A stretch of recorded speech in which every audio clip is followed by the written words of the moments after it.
1975 সালে রিলিজড মিঠু মুখার্জি এবং রঞ্জিত মল্লিক অভিনীত স্বয়ংসিদ্ধা মুভিটার কথা মনে আছে কি? কোথায় শুটিং হয়েছিল বলুন তো? চিন্তা করুন, দেখুন তো চিনতে পারছেন কিনা।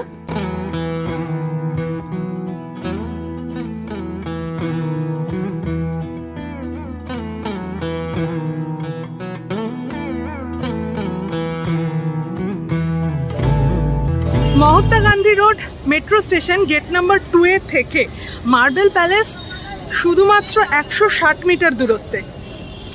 এইদিকে মহাত্মা গান্ধী রোডের 2 নম্বর গেট, আর ঠিক সেই ফুটেই হলো এখানে লেখাই আছে মার্বেল প্যালেস। এই হলো মেন রোড, আর মেন রোড থেকে একটুখানি মার্বেল প্যালেস।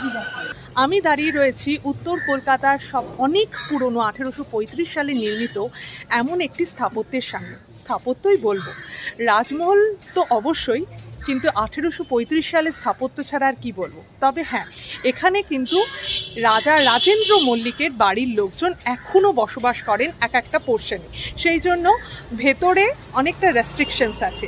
এখানে মিনি জু আছে, সমস্ত ইনফরমেশন দেব, চলো আমাদের সাথে। ইনি হলেন রাজা রাজেন্দ্র মল্লিক, আর এইটা হলো মন্দিরটা, জগন্নাথ দেবের মন্দির প্রতিষ্ঠিত। এখানে একটা মিনি জু আছে। 1835 সালে রাজা রাজেন্দ্র মল্লিক এই মার্বেল প্যালেসটি নির্মাণ করেন। এখানে এখনো পর্যন্ত 3টে ঘর শুধু দেখা যায়। তার মধ্যে প্রথমটি হলো বিলিয়ার্ড রুম, তারপরে রয়েছে ভিক্টোরিয়া রুম, তারপরে রয়েছে জলসাঘর, আর পুরোটাই হচ্ছে ইটালিয়ান মার্বেল। ইটালিয়ান মার্বেল এখানে 70খানা কালার রয়েছে সেই ইটালিয়ান মার্বেলে। আর এখন 7 নম্বর জেনারেশন চলছে, তো এখানে ঢুকেই একটা পোর্শনে আছে হলো বিলিয়ার্ড রুম, ভিক্টোরিয়া রুম এবং জলসাঘর, আর একটা পোর্শনে এখনও কিন্তু বসবাস করে এখনকার জেনারেশন। হীরেন্দ্র মল্লিকের এখানে একটা বই আছে, তো মার্বেল প্যালেসের যদি কোনো রকম যদি আগ্রহ থাকে তো সেই বইটা থেকে তোমরা একটুখানি দেখতে পারো। আর পাশেই রয়েছে এটা হলো সিদ্ধিবিনায়কের মন্দির।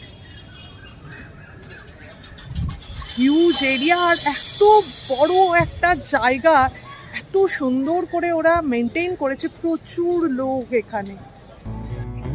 প্যালেসটিতে প্রবেশের জন্য কোনো প্রবেশ মূল্যের প্রয়োজন নেই, তবে যারা আসছেন তারা নিজেদের সঙ্গে করে পরিচয়পত্রটি অবশ্যই আনবেন। মার্বেল প্যালেস হচ্ছে উত্তর কলকাতার 19 শতকের একটি প্রসাদোপম জমিদার বাড়ি।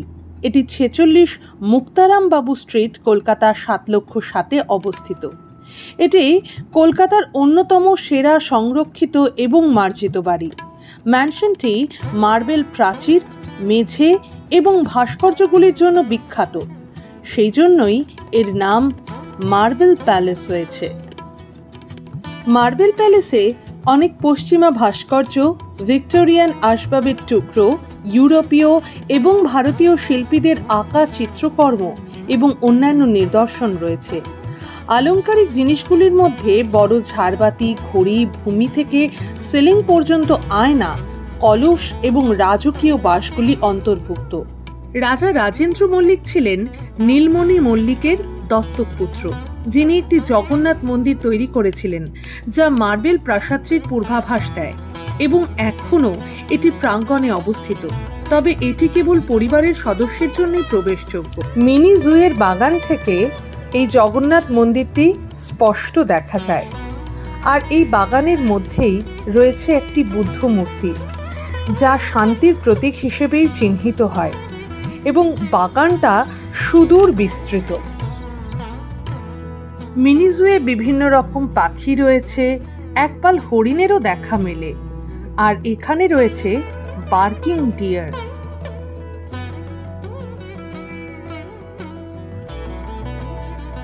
এখানে সব খাঁচায় পাখি আছে, বলা হয় ইন্ডিয়ার মধ্যে নাকি এটা সর্বপ্রথম জু।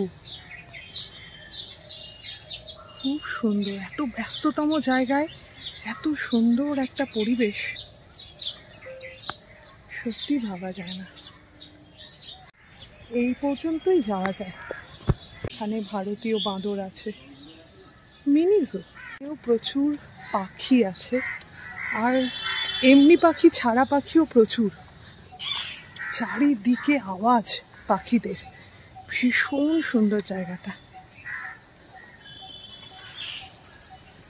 ফাঁকা, বেশিরভাগ খাঁচাই ফাঁকা। এই হলো সেই মার্বেল প্যালেস। এইদিকে চিড়িয়াখানা আর মার্বেল প্যালেস।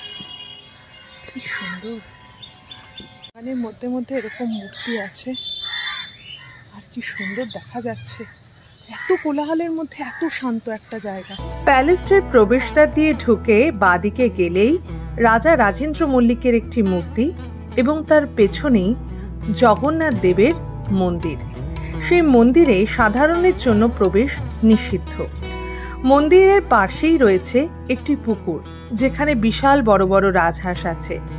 এরপরে আমরা মেইন প্যালেসে ঢোকার চেষ্টা করলে ওনারা বলেন একটু মিনি জুটা ঘুরে আসতে। মিনি জু ঘুরে এসে যখন আমরা প্যালেসে এলাম, তখন একজন গাইড আমাদের 3 জনকে ভেতরে নিয়ে গিয়েছিলেন। সোমবার এবং বৃহস্পতিবার এই মার্বেল প্যালেসটা বন্ধ থাকে।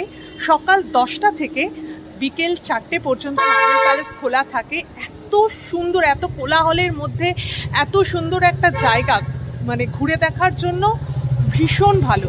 হয়তো ভিডিও তোলা গেল না, কিন্তু তোমরা নিজে এসে প্লিজ দেখে যাও, খুব ভালো লাগবে।